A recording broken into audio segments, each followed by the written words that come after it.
Hello, welcome to Nani kitchen అండి. ఇప్పుడు నేను ఉద్దిన ఇది ఏమంటారంటే మరి అలసంద వడ, అలసందలండి, బ్రౌన్ అలసందలతోటి వడ చేపిస్తున్నాను. ఉదయం నానేసుకుంటే సాయంకాలం చేసుకోవాలండి, మధ్యాహ్నానికి. రాత్రి నానేసుకుంటే ఉదయాన్నే చేసుకోవాలి. అవి కూడా ఎక్కువసేపు ఉంచుకోకూడదు, లేకపోతే జిగురు వచ్చేస్తుంది. ఇప్పుడు చక్కగా 2-3 సార్లు కడిగి పెట్టుకున్నానండి అలసందలు.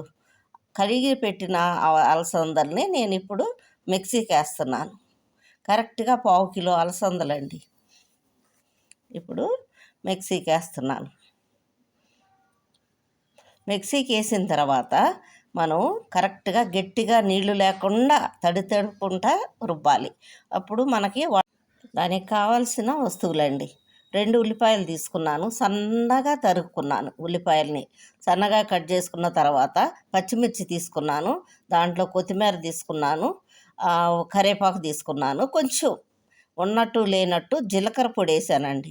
ఇవి వేసిన తర్వాత చక్కగా కలుపుకొని బాండి గ్యాస్ మీద పెట్టానండి. బాగా నూనె కాగాలి. నూనె కాగిన తర్వాత మనము కాగిన దాంట్లో బజ్జీలు వేసుకోవాలండి. వేసుకున్న తర్వాత అవి బ్రౌన్ కలర్ వచ్చినప్పుడు తీసేసుకోవాలి.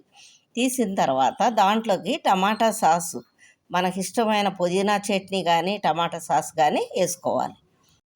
ఇప్పుడు మరొక రెసిపీ చూపిస్తున్నానండి. మనం చపాతీలు చేసుకుంటాం కదా. కొంతమంది పిల్లలు ఏం చేస్తారంటే చపాతీని ఉదయం తింటారు కానీ సాయంకాలం అస్సలు ముట్టుకోరు. అందుకని మనం చేసిన చపాతీని వేస్ట్ కాకుండా పిల్లలకి ఒక స్నాక్స్ లాగా నేను చూపిస్తున్నానండి. ఆ చపాతీని ఇప్పుడు మనం చక్కగా చేసిన చపాతీని కొంచెం అలా ఆరబెట్టుకున్నట్లు చేసుకొని కత్తెర తీసుకొని అవన్నీ పొడుగు బిస్కెట్ ముక్కల్లాగా చేసుకోవాలండి. ఆ పొడుగ్గా అట్లా ముక్కలు చేసుకొని కట్ చేసిన తర్వాత మనము ఆ యొక్క ముక్కల్ని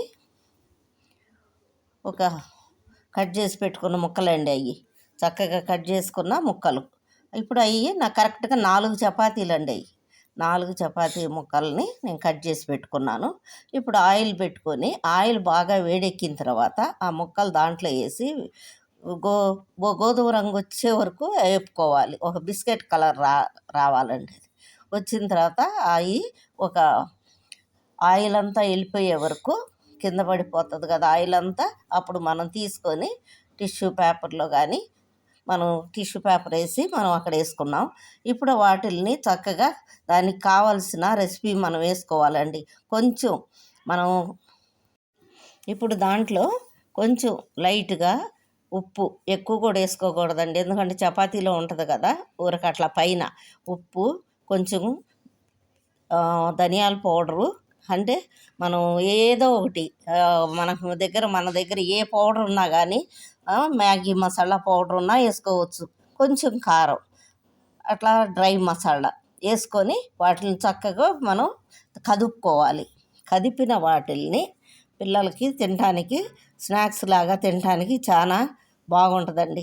అవి చపాతీ కంటే ముందు వాటినే తినేస్తారు పిల్లలు. ఈ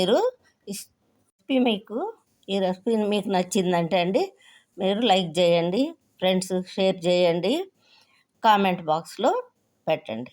ఓకే, బాయ్.